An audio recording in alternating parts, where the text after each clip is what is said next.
Viimase 10 aasta jooksul on Tallinnas olnud ligi 15 tulistamist. Neist mõned on ajendatud elu ummikseisust, nagu näiteks tulistamine 2011. aastal Kaitseministeeriumis. Mitme tulistamise ohvrid on aga vähemalt pealtnäha juhuslikud. Näiteks möödunud aastal taksojuhtide tulistamine Telliskivi tänavas. Suur osa tulistamise on aga alguse saanud tülidest. Väga suure hulgal väga pahadel tegudel on soodusteguriks alkoholi tarbimine, alkoholi kuritarvitamine, narkootikumide tarvitamine. Et selliseid ühisjooni me võime leida, ütleme niimoodi, et ikka väga suures hulgas erinevates süütegudes, mida toime pannakse, ja kahjuks on siis nende hulgas ka selliseid, mis lõpevad väga traagilised, kus kasutatakse tulirelva, või miks mitte ka see, kui joobes peaga minnakse autoga sõitma ja hulk inimesi surnuks sõidetakse.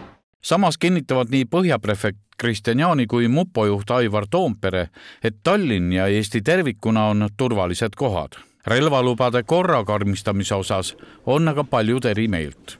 Aga nüüd hakata kohe karmistama ühe intsidendi pärast, ma ei pea seda õigeks, sellepärast, et tegelikult nii nagu autogagi on ju täpselt sama ka relvaga, et ega auto ja relv iseenesest ei ole ju ohtlikud.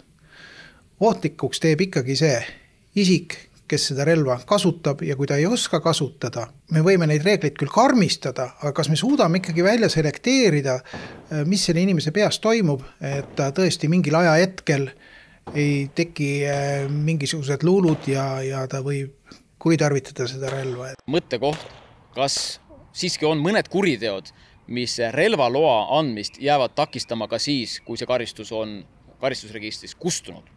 Või näiteks ka see asi, et enese vara kaitseks, kui palju inimesel ikkagi võiks neid relvasid olla. Minul on tunne, et enese ja vara kaitseks, kui inimesel selline tunnetus on ja ta selle põhjendab ära, piisab ühest tulirelvast. Täna iseenesest relvaseadus piiranguid ette ei näe, välja arvatud hoiutingimuste osas. Mida rohkem relvi, seda karmivad peavad sul need hoiutingimused olema. Eestis on olemas väga palju erinevaid registreid, erinevaid andmebaase, erinevaid informatsioonikogusid, mis on riigi poolt kogutud, omavalitsuste poolt kogutud. Kui riik leiaks võimalused ühendada politsei jaoks vastavad andmebaasid, ükskõik millised, kas alimentidest kõrvalehoidmised, erinevad väärteod, siis tegelikult nendest andmebaasidest tuleb iga inimese, meie teie personaalne profiil täiesti selgelt välja. Praegu arutletakse selle üle, et joomarid ja naistepeksjad ei peaks edaspidi mingil juhul relvaluba saama.